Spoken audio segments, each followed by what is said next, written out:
Friends, मैं हूँ खुशी। मैं आप सबके लिए हिंदी का एक टॉपिक संक्षेपण लेके आई हूँ।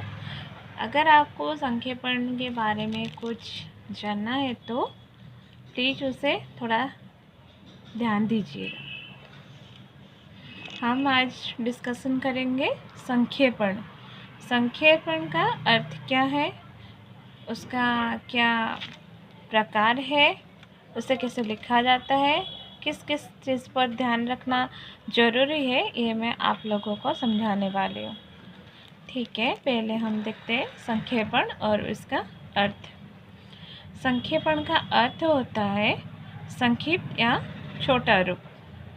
इस संक्षेपण या सारलेखन या जिसको हम प्रेसिस राइटिंग कहते हैं, उसका उद्देश्य है किसी विस्तृत विषय या वस्तु को संक्षिप्त रूप में या क्रम वाक्यों में प्रस्तुत करना है।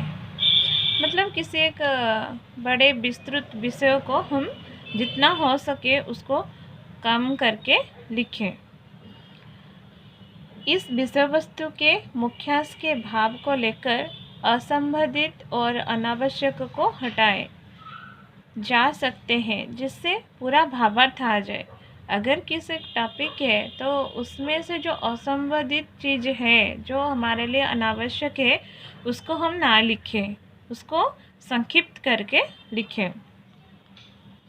मूल पाठ और सारांशों के आकार का अनुपात 1/3 हो तो वह आदर्श संक्षेपण कहलाता है। मतलब टोटल जितना है, जिस बारे में आप विस्तृत से वर्णन किए हो, उसको छोटा करके एक सारांश के आकार का अनुपात 1/3 हो।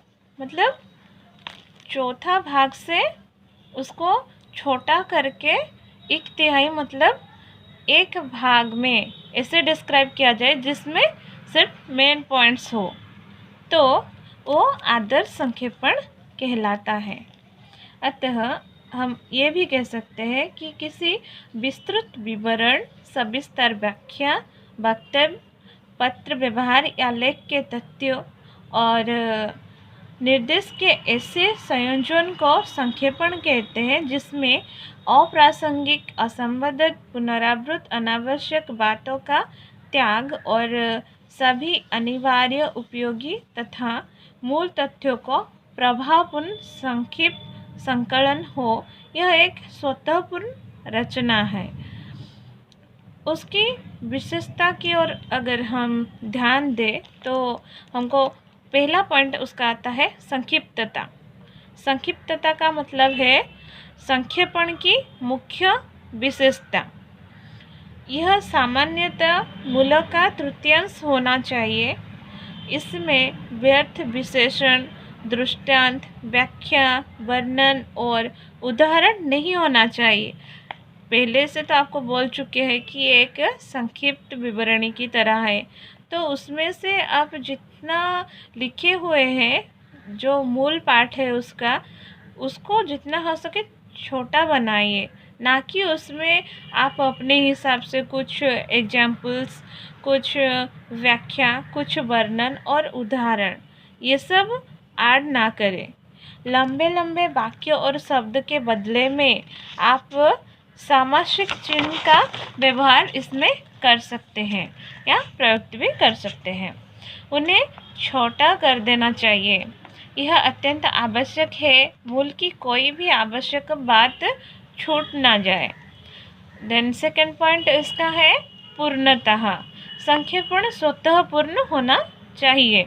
आवश्यक और अनावश्यक अंशों को चुनाव खूब सोच समझकर करना चाहिए। जब आप उसको लिखते हैं तो आपको ये ध्यान में रखना चाहिए कि हमारा कोई इम्पोर्टेंट बात इसमें से छूट ना जाए, और ये भी ध्यान में रखना चाहिए कि मतलब इसमें उतनी ही बातें लिखी जाए जो मूल अवतरण में हो, ना तो अपनी ओर से कहीं बढ़ाई जाए, ना घटाई जाए, ना मुख्य बात को कम की जाए।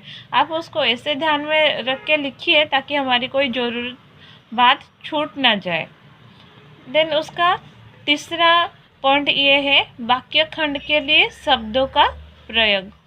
संक्षेपण में मूल अवतरण के वाक्य खंडों के लिए एक एक शब्द का प्रयोग होना चाहिए जो मूल के भावोत्कर्ष में अधिक से अधिक सहायक सिद्ध हो। जहाँ मुहावरे या कहावतों का प्रयोग हुआ हो वहाँ अर्थ को कम से कम शब्दों में लिखना आवश्यक है। देन हमारा चौथा पॉइंट आता है भाषा शैली। संक्षेपण की शैली अलंकृत नहीं होनी चाहिए, इसलिए उपमा, उत्प्रेक्षा, अन्य अलंकारों का प्रयोग अनुचित है। उसमें आप अलंकारों का बिल्कुल यूज़ ही मत कीजिए। इसकी भाषा शैली को आप जितना हो सके स्पष्ट और सरल बना दीजिए। यह व्याकरण के नियमों के अनुसार होनी चाहिए, परंतु उसमें से आप कुछ अपने हिसाब से कुछ अलंकारों का प्रयोग मत कीजिए। देन इसका जो पॉइंट आता है 5 नंबर में, ये लिखिए परोक्ष कथन। संक्षेपण में परोक्ष कथन हमेशा अन्य पुरुषों में होना चाहिए। संवाद के संक्षेपण में इसका उपयोग अत्यंत आवश्यक है। देन उसका आता है नेक्स्ट पॉइंट नंबर 6, सरलता। संक्षेपण में वाक्य छोटे, भाव सरल और शैली आडंबरहीन होनी चाहिए। देन 7वां नंबर में हमारा आता है प्रसंगानुकूल। संक्षेपण में शब्द के प्रयोग में स्वयं से काम लेना चाहिए। प्रासंगिक महत्व के अनुसार शब्दों का प्रयोग होना चाहिए जो भाव, व्यंजना और प्रसंग के अनुकूल सार्थक है। देन 8 नंबर में हमारा ये पॉइंट आता है कि पुनरावृत्ति से दूर। कुछ भी चीज़ आप लिख रहे हो तो उसको बार बार आप रिपीट मत कीजिए। मतलब यहाँ पे ये लिखा हुआ है कि संक्षेपण में समानार्थी शब्द को हटा देना चाहिए। जो बार बार एक ही वर्ड रिपीट होता है जिसका अर्थ सेम होता है उसको आप चाहे तो स्किप कर दीजिए। एक ही भाव या विचार को बार बार दोहराने से यहाँ पर पुनरावृत्ति दोष होता है। संक्षेपण की कला कम से कम शब्दों में निखरती है। आप उसमें से कम शब्द क्यों ना जोड़े, बट उसी शब्द में आपका वो इम्पोर्टेंट बात हमको दिखना चाहिए। तो आप जितना हो सके उस शब्द को कम करिए और उन्हीं कम शब्द में ऐसे शब्द जोड़िए जो हमारी संक्षेपण जो हम तैयार करते हैं जिससे उसका शब्द सबको मन को भाए। देन हमारा आता है 9 नंबर पॉइंट में अभ्यास और मनयोग। संक्षेपण में साहित्यिक चमत्कार और काव्यात्मक लालित्य की जरूरत नहीं है। इसमें आप कुछ साहित्यिक चमत्कार या काव्यात्मक लालित्य के बारे में बात मत कीजिए। जो लिखा जाए वो सिर्फ साफ और स्पष्ट होना चाहिए। तो आप साहित्य और ये जो है हमारा काव्य, ये सब की ओर ध्यान मत दीजिए। आप सिर्फ जो लिख रहे हैं उसको साफ और स्पष्ट तरीके से लिखें। अतः संक्षेपण के लेखक वस्तुवादी होनी चाहिए, ना कि वो भावुक हो। यहाँ केवल अभ्यास और मनयोग की आवश्यकता है। देन हमारा आता है सुसंबद्धता और क्रमबद्धता। संक्षेपण में भाव और विचारों की सुसंबद्धता एवं क्रमबद्धता बनी रहनी चाहिए। देन हमारा आता है शब्द की संख्या नंबर 11। अंत में अवतरण में प्रयुक्त शब्द तथा संक्षेपण में प्रयुक्त शब्द की संख्या लिख देनी चाहिए। जब आपका ये ख़त्म होता है संक्षेपण लिखना तो आप हो सके उसमें से जितने शब्द यूज किए हैं उसको आप नीचे लिख दें। देन अगर आप ऐसा करेंगे तो जो व्यक्ति उसको पढ़ेगा उसको पता चल जाएगा। मतलब होते हैं ना, जैसे हमारे ऑफिस में, न्यायालय में या कहीं पर भी देखें, उच्च पदस्थ जितने कर्मचारी होते हैं उनके पास इतने लंबे चौड़े पढ़ने की मतलब टाइम ही नहीं होता। तो आप जितना हो सके टू दी पॉइंट में उसको डिस्क्राइब कीजिएगा और जो मेन पॉइंट्स है उसको पहले लिखना, ठीक है। देन आया हमारा संक्षेपण लिखने का नियम। कौन कौन सा नियम हमको चाहिए संक्षेपण में? तो पहला हमारा है संक्षेपण में मूल संदर्भ को ध्यान से पढ़े। जो आप पढ़ रहे हो उसका मतलब पॉइंट क्या है, किस बारे में वो लिखा हुआ है, पहले आप उसका मूल पाठ को समझिए कि वो क्यों लिखा गया है, किस टॉपिक के बारे में लिखा गया है, तो पहले आप उसे समझिए।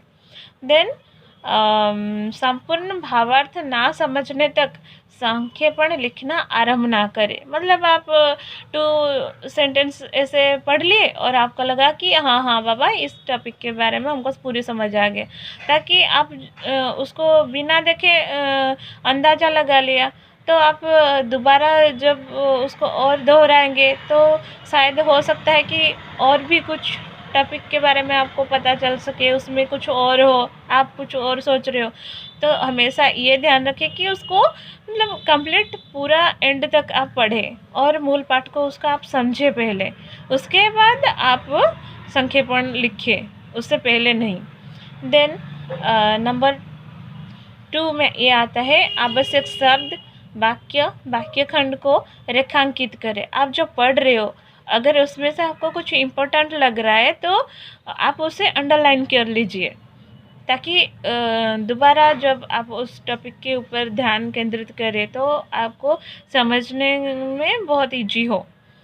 तो जिनका मूल विषय से सीधा संबंध हो अथवा जिनका भाव या विचार के साथ विषय संबंध हो, या कुछ शब्द या वाक्य आपको इम्पोर्टेंट लगे तो आप उनको अंडरलाइन कर लीजिएगा। देन आता है हमारा तीसरा पॉइंट, संक्षेपण में अपनी ओर से कोई टीका टिप्पणी या आलोचना प्रत्यालोचना ना हो। हम अपने हिसाब से उसमें कुछ मतलब जोड़ नहीं सकते या उसमें से कुछ घटा नहीं सकते, उसमें जो है उसको हमारे मतलब जितना हो सके उसको हम टू दी पॉइंट डिस्क्राइब करें तो ही अच्छा रहेगा।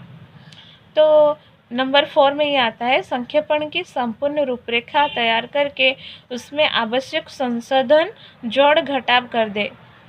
अभी बोल रहे थे ना आपको कि संक्षेपण की जब आप रूपरेखा तैयार किए, आपको जो मेन पॉइंट्स लगा उसमें से अगर कुछ मिस्टेक हुआ है तो उसको आप मतलब ठीक कर सकते हैं, ठीक है, ना कि उसमें कुछ आप और खुद के मन से डालें, खुद के मन से कुछ नहीं डालें उसमें, उसको बस संशोधन कर दीजिए अगर ज़रूरत है तो।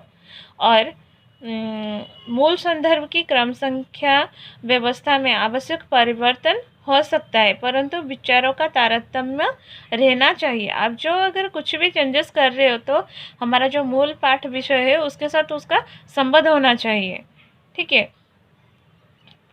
नंबर 5 में ये आता है संक्षेपण को अंतिम रूप देने तक पहले उसे 1-2 बार अच्छी तरह पढ़ना चाहिए, ठीक है।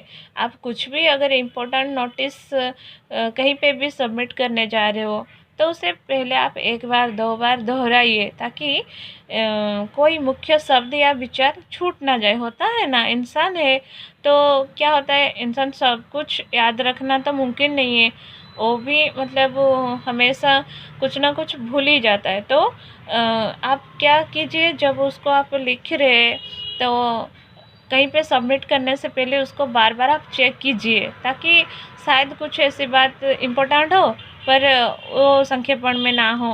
तो पहले जो भी आप लिख रहे हो उसे 1-2 बार देखिए, कहीं पे कुछ गलती हुआ होगा तो पता चलेगा, और कुछ इम्पोर्टेंट बात आपको याद नहीं होगा, आप छोड़ दिए हो, तो दोबारा पढ़ने के बाद आप उसको वहाँ पे ऐड कर सकते हैं। तो संक्षिप्त शब्द संख्या पर आप ध्यान दें। सामान्यतः संक्षेपण के मूल संदर्भ के 1/3 में लिखना चाहिए। एक उपयुक्त शीर्षक दे जिसके संबंध पूरे पाठ के साथ हो। होता है ना, जब हम किसी टॉपिक को झांकते हैं, अच्छे तरीके से देखते हैं, तो उसका मतलब जो हेडिंग होता है ना, उसको देख के ही हमको उसका शीर्षक यानी टाइटल को देख के हमको पता चल जाता है कि हाँ ये इस टॉपिक ये होगा या इस सब्जेक्ट के ऊपर आधारित होगा। तो अच्छा होगा अगर आप उसका एक अच्छा सा टाइटल दे दीजिए। देन संक्षेपण के महत्व क्या है? संक्षेपण का महत्व सिर्फ साहित्य या दफ्तर में नहीं होता। हम सोच रहे हैं कि हाँ जो पढ़ रहे हैं सिर्फ उनके लिए ये संक्षेपण ज़रूरत है, यही नहीं है। ये मतलब हर कोई इंसान के लाइफ में बहुत मायने रखता है। इसकी आवश्यकता जीवन के विविध क्षेत्र में होता है। समय को ध्यान में रखकर कार्यालय के मामलों के फाइल में संक्षिप्तीकरण करके रख देना चाहिए। मतलब समय तो कभी किसी का वेट नहीं करता, समय ऐसे चलता जाएगा। तो समय को आप वेट ना कीजिए, आपके दफ्तर में या न्यायालय में जो भी कुछ फाइल है, उस फाइल में जितना हो सके संक्षिप्तकरण करके उसको पहले रख देना चाहिए। इससे समस्या का समाधान बहुत जल्द हो जाती है। ज़्यादा बोले हुए वाक्यों को संक्षेप में प्रकट करना आसान नहीं है, परंतु आवश्यक है। आप चाहो तो मतलब किसी का ध्यान को बदल नहीं सकते, बट उसको समझा तो सकते हैं ना। उसी तरह ये जो फाइलें हैं, इतने लंबे लंबे बातें यहाँ पे लिखी हुई है, तो इसको आप क्या कीजिएगा मतलब संक्षिप्तकरण करके रख देने से क्या होता है, बहुत समस्याओं का शीघ्र अतिशीघ्र समाधान हो जाता है। ज़्यादा बोले हुए वाक्यों को संक्षेप में प्रकट करना इतना आसान नहीं है, परंतु वो तो आवश्यक है ना। कार्यालय, न्यायालय, सरकारी और गैर सरकारी ऑफिस में जो उच्च पद अधीनस्थ कर्मचारियां या उच्च अधिकारियों के पास समय नहीं होता कि वो पूरे आरंभ से अंत तक उसको पढ़े और समझे। इसलिए अधीनस्थ कर्मचारी मतलब उच्च पदाधिकारी के नीचे जो काम कर रहे, उनके ऑफिसों में या दफ्तर में या न्यायालय में जो काम कर रहे, उनका ये काम है कि वो जो अधीनस्थ कर्मचारियां हैं, यह कर्तव्य उनका है कि अधिकारी के मामलों को संक्षिप्त रूप से रखने का वो प्रयास करें। इससे तुरंत निर्णय लिया जा सकता है। इस प्रकार संक्षेपण की आवश्यकता 20वीं सदी के उत्तरार्ध में बहुत बढ़ चुकी है। इसीलिए संक्षेपण के महत्व को समझकर कर्मचारियों की समस्याओं का हल करने के लिए इसका समयानुसार सदुपयोग करना चाहिए। तो आता है इसके बाद हमारा संक्षेपण के प्रकार। विषय वस्तु के अनुसार निम्न प्रकार के हमारे संक्षेपण हो सकता है। जैसे हमारा पहला है स्वतंत्र संक्षेपण। चलिए देखते हैं इसमें क्या है। इसमें किसी पाठ्यांश का संक्षेपण किया जाता है, किसी एक टॉपिक को संक्षेप में डिस्क्राइब किया जाता है। देखो, स्कूल हो, कॉलेज हो, स्कूल कॉलेज की पाठ्यक्रम पुस्तक में इसे हम सार लेखन कहते हैं। इसे स्वतंत्र संक्षेपण भी कहा जाता है। होता है ना, हर एक किताबों की पहले पन्ना जो होता है उसमें रहता है सार लेखन, प्रारंभ रहता है वो। इसे हम स्वतंत्र संक्षेपण भी कहते हैं। यह सार लेखन, प्रलेख, भाषण, बैठक आदि का कार्यवृत्त, रिपोर्ट आदि पाठ का लिखा जाता है। तो स्वतंत्र संक्षेपण में हमारा क्या हुआ, आपको याद रहा? जो होता है स्कूल कॉलेज की किताबें होता है, उसमें जो पहला पन्ना होता है वहाँ पे क्या लिखते हैं, सार लेखन लिखते हैं। पूरे किताब में क्या है, उसके आधारित कैसे लिखा गया, कौन कौन इसमें जोड़े हुए हैं, पूरा का पूरा टॉपिक जो है वहाँ पे उसको हम सार लेखन कहते हैं। तो यह सार लेखन, प्रलेख, भाषण, बैठक आदि के कार्यवृत्त, रिपोर्ट आदि पाठ का उसी सार लेखन के अंतर्गत लिखा जाता है। इसका उपयोग कार्यालय तथा कार्यालय से बाहर विद्यालय आदि में भी हो सकता है। देन हमारा दूसरा पॉइंट है प्रवहमान संक्षेपण। जब कार्यालय में विस्तार के लिए ऐसा विषय आता है जिसमें पहले से पत्राचार हो रहा हो, कुछ निर्णय हो, आदेश दिए जा चुके हो, तब उन पूर्वगामी पत्र, निर्णय आदि का प्रवहमान संक्षेपण करके टिप्पणी के साथ रख दिया जाता है। वो प्रवहमान संक्षेपण फाइल के साथ अलग कवर में रखा जाता है। पत्र, निर्णय, आदेश आदि का जो क्रम होता है, उस क्रम से प्रवहमान संक्षेपण की आवश्यकता पड़ती है। हमारा तीसरा ये है कि तालिका संक्षेपण। तालिका संक्षेपण ये है जिसमें सिर्फ आता है हमारा क्रम संख्या, पत्र संख्या, दिनांक, प्रेषक, प्रेषित, प्रापक, विषय वस्तु। मतलब जिस संक्षेपण आप तैयार करते हैं उसका क्रम संख्या डाल दीजिए, पत्र संख्या लिखिए और दिनांक, जिस दिन आप उसको भेज रहे हो। देन प्रेषक यानी जो खुद उस पत्र को दूसरे तक भेज रहा है। देन प्रेषित प्रापक। प्रेषित प्रापक का मतलब ये है कि मतलब जो उसको प्राप्त करेगी। देन आया विषय वस्तु। विषय वस्तु तो आपको पता होगा कि आप किस टॉपिक के ऊपर उसको लिखना चाहते हैं, तो वही सब आएगा तालिका संक्षेपण के अंदर। फिर आया हमारा स्वतः पूर्ण संक्षेपण। हम स्वतः पूर्ण संक्षेपण किसे कहते हैं ना, मंत्रिमंडल की परिषद के सामने आलोचना या निर्णय के लिए विभागों से जो विषय वस्तु प्रस्तुत किए जाते हैं उनमें प्रत्येक के साथ स्वतःपूर्ण सारांश या स्वतःपूर्ण संक्षेपण प्रस्तुत किया जाता है। इस प्रकार के संक्षेपण के विषय में संबंधित जो भी बातें रहती है, तर्क और तथ्य होते हैं और घटनाएं तथा पत्राचार आदि का उल्लेख रहता है। विषय संबंधी तथ्य और विभागीय प्रस्ताव दोनों इसमें रहते हैं। यदि किसी विषय पर अलग अलग विभागों आदि की अलग अलग राय हो तो उनका भी संक्षिप्त विवरण रहना इस स्वतःपूर्ण संक्षेपण में बहुत जरूरी है। देन संक्षेपण के कुछ प्रारूप हैं। उसका प्रारूप क्या है? नंबर 1, सभ्यता और संस्कृति के विकास में धर्म और विज्ञान दोनों का हाथ रहता है। जैसे बोलते हैं एक मुद्रा हो तो मतलब उसका दोनों साइड सबके लिए ज़रूरी है।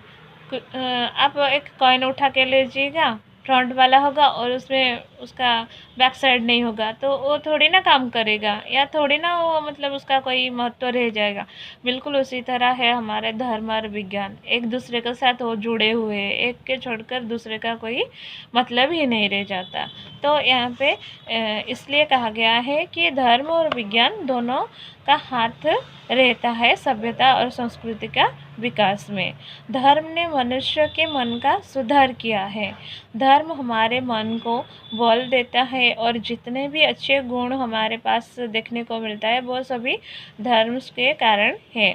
धर्म में क्या क्या हमको मतलब शिक्षा मिलता है कि सत्य, अहिंसा, स्वयं, परोपकार, सेवा, त्याग आदि ये सब अच्छे गुण हमको धर्म के अंतर्गत मिलता है। धर्म हृदय में पैदा होता है। विज्ञान भी बिल्कुल उसी तरह है कि वो हमेशा सत्य की खोज में लगा रहता है। विज्ञान प्रकृति को जीवित है और धर्म सत्य को जीता है। तो इसमें हमें क्या पता चला ना, विज्ञान जो है उसको अगर हम खोज करें, विज्ञान हमेशा सत्यता की खोज करती है और धर्म हमेशा क्या करती है, विज्ञान प्रकृति को जीतता है, बट जो धर्म है वो सत्य को, अहिंसा को और परोपकार आदि से मन को जीतता है।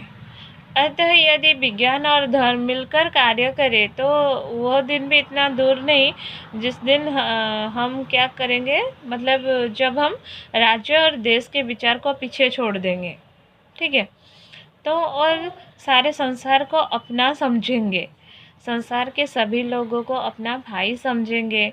इस प्रकार सभ्यता और संस्कृति से मानव का विकास होता रहेगा। तो उस जो टॉपिक हमने बनाए हैं उससे हमको पता चलता है कि तो जो टॉपिक पर हम डिस्कशन कर रहे थे उसका जो मुख्य बिंदु होता है वो क्या होता है ना, सभ्यता, मतलब इतने अच्छे से मतलब हम डिस्क्राइब किए 5-6 लाइन, तो उसका जो मुख्य बिंदु है, मेन पॉइंट्स है, उसको हम कैसे लिखेंगे, उसको मतलब 3 लाइन में हम डिस्क्राइब करेंगे। पहला है सभ्यता और संस्कृति के विकास में धर्म और विज्ञान का योगदान। आपको पहले समझाया था सभ्यता और धर्म को मतलब कैसे विज्ञान और धर्म एक दूसरे के साथ जुड़े हुए, आ गया पहला पॉइंट उसका। और नेक्स्ट पॉइंट है धर्म से अच्छे गुण होते हैं और विज्ञान का कार्य सत्य की खोज करना है। और थर्ड है धर्म और विज्ञान से मानव जाति की उन्नति। ऐसे लिखे जाते हैं, मतलब इतने लंबे लाइन को हम 3 लाइन में सिर्फ डिस्क्राइब कर दिए। तो उसका सारांश को कैसे लिखेंगे, फिर सारांश रहेगा उसका, सभ्यता और संस्कृति के विकास में धर्म और विज्ञान का काफ़ी योगदान रहता है। धर्म मनुष्य को सत्य, अहिंसा, परोपकार, स्वयं आदि गुण का पैदा कराता है और विज्ञान सत्य की खोज करता है। धर्म और विज्ञान से ही मानव जाति की उन्नति हो सकती है। देन हमारा ये रहा धर्म और विज्ञान, जो टाइटल है उसको हम कैसे तालिका बना के उसको संक्षेपण में लिखेंगे। पहले हम उसको डिस्क्राइब करते हैं, धर्म और विज्ञान क्या है।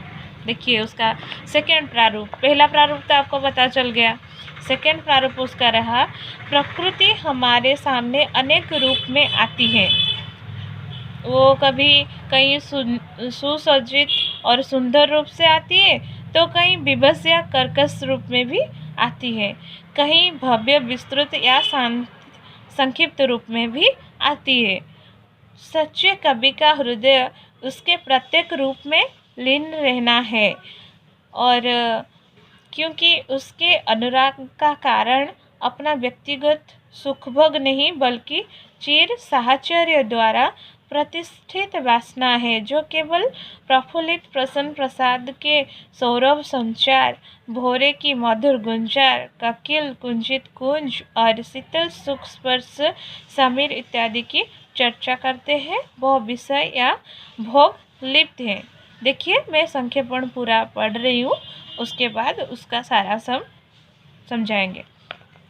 तो इसी तरह जो केवल मुक्ताभाग हिम बिंदु मंडित मकरात्मक विशाल गति से उठी हुई शिकार निहारिका के मध्य विविध रंग स्फुरण की विशालता, सुंदरता और विचित्रता में ही अपने लिए कुछ पाते हैं, वो तमाशावीन है। सच्चे भावुक और सहृदय नहीं, प्रकृति के सामान्य और असामान्य सभी प्रकारों के रूप को रखने वाले वर्णन हमें कालिदास, बाण, भास आदि संस्कृत के प्राचीन कवियों में मिलता है। कुछ कवियों ने मुक्तक रचना में उल्लेख मात्र उद्दीपन की दृष्टि से किया है, प्रबंध रचना में थोड़ा बहुत संश्लिष्ट किया है, वो प्रकृति के विशेष रूप को लेकर है। तो उसका सारांश में हम देखते हैं क्या है, मतलब जब संक्षेपण बनाएंगे हम थोड़ी ना हम इतना बड़ा वाला डिस्क्राइब करेंगे। आप देख लीजिए इसका इतना बड़ा तो हम वहाँ पे डिस्क्राइब नहीं कर सकते ना, उसका सारांश बनाएंगे हम छोटे पॉइंट पर। देखिए तो प्रकृति के इसमें जो हम बताया आपको उसका प्रारूप में उसका संक्षेप कैसा रहेगा, उसका सारांश कैसा होगा। देखिए प्रकृति के दो रूप होते हैं, एक होता है उसका सुंदर रूप और दूसरा होता है उसका विभत्स रूप।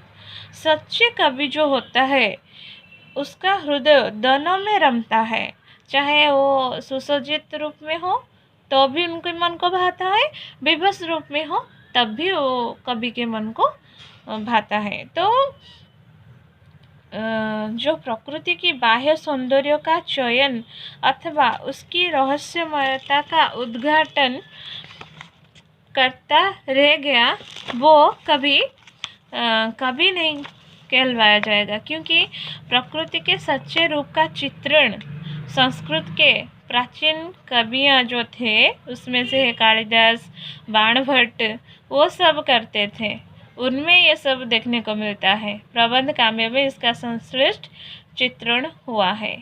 देन उसका शीर्षक देखिए आप, तीसरा प्रारूप में कैसे आया ना, शरीर के साथ श्रम आवश्यक है। यह इसीलिए नहीं कि शरीर स्वस्थ रहे, हम इसलिए श्रम नहीं करेंगे कि हमारा शरीर केवल हमेशा सुस्त रहे, बल्कि इसीलिए कि शरीर जीवित रह सके। अगर हम कुछ श्रम ही नहीं करेंगे तो क्या होगा, जैसे हमारा बॉडी मतलब जो है वो भी एक मशीन की तरह है, अगर वो रोजाना काम करता रहेगा तो ठीक है, अगर उसको बंद करवा दिया जाएगा तो क्या होगा, एक दिन वो खराब हो जाएगा। सो बिल्कुल उसी तरह यहाँ पे जो हमारे हेल्थ के लिए या शरीर के लिए बताया गया है कि हम इसीलिए श्रम नहीं करेंगे ताकि हम स्वस्थ रह सके, इसीलिए काम करेंगे ताकि हम जीवित रह सके। तो शरीर को चालू रखने के लिए अपने परिश्रम से पदार्थ को उत्पन्न करना होगा। दूसरे ने हमारे लिए जो परिश्रम किया है, अब केवल उसके सहारे जीवित रहने का अधिकार नया समाज नहीं मानेगा कि जो है उसमें से हम बचे, हम उसमें से बचे कि हम क्या कर सकते हैं। और ये सोच जो रहते आ गया है कि मतलब बाप दादों के पुरानी पेशों से जीवित रहने की बुरी सुस्त आदत हमने हजारों वर्षों से सीख ली है कि चलो हम क्यों कुछ काम करेंगे, हमारा तो बाप दादा पर दादा की बहुत है ना। तो ये एक उसने से केवल हमारे शरीर को निकम्मा नहीं बनाया या हमारे मन को भी बुरी लालच का गुलाम बना दिया है, ताकि हम खुद कुछ नहीं कर पाएंगे। अपने अंदर जो टैलेंट छुपा है उसको छोड़कर हम सिर्फ उनके जो रखे हुए दौलत है उसके भरोसे हम अपना सारा ज़िंदगी गुजारने की सोच रहे हैं। ये बहुत गलत बात है। तो किसी भले मानस के लिए, ठीक है, किसी भोले मानस के लिए यह एक लज्जा की बात होनी चाहिए कि वो उनसे अपना पेट भरे जिसके लिए उसने स्वयं परिश्रम ही नहीं किया हो। तो श्रम के आवश्यक नियम के अभाव में हम मजदूर, मालिक, अमीर, गरीब, सेठ, आसामी के चुभते हुए भेदों की शिकार हो गए हैं। सबसे अपना पिन छुड़ाना मुश्किल पड़ रहा है। यदि हम सभी आदिम मानव की तरह आवश्यक कायिक श्रम से अर्जित भागों को ही ईमानदारी से अपना मानते होते हैं, दूसरों की पसीना बहाकर अमीर बनने का मानसिक कोड हमें ना हुआ होता। ठीक है। अमीर या धन का एक जगह संचय समाज का फील पांव रोग है। धन जब एक जगह संचय होता है तो दूसरी जगह अभाव तो उत्पन्न करता ही है। श्रम की नींव पर बनने वाला जीवन भीतर से संतोष देता है। जो एक भी पैसा क्यों ना हो, अगर आप उसको खुद मेहनत करके कमाए हो ना, उसमें जो खुशी आप सबको मिलेगा ना, दूसरों के लाखों दिए गए लाखों रुपयों से भी उस चैन आपको कभी नहीं मिल सकता। आर्थिक बंटवारे को न्यायपूर्ण बनाता है।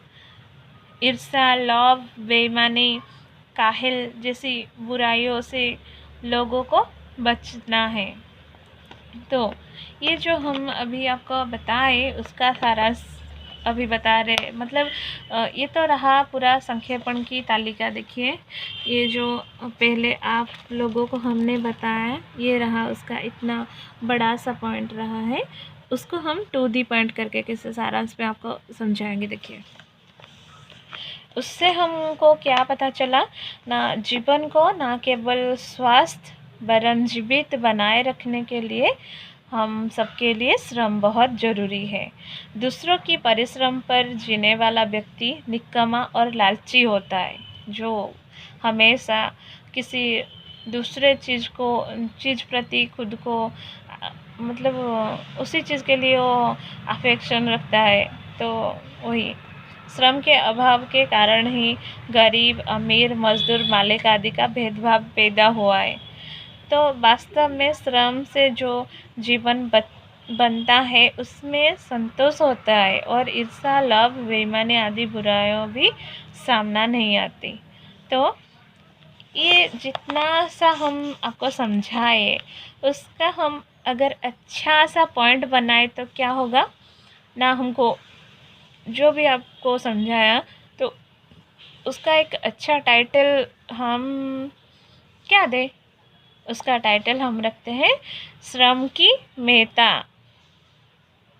अगर आप सबको मेरा ये बनाया हुआ वीडियो अच्छा लगा है तो प्लीज़ उसे आप लाइक, शेयर एंड सब्सक्राइब करना। Thank you.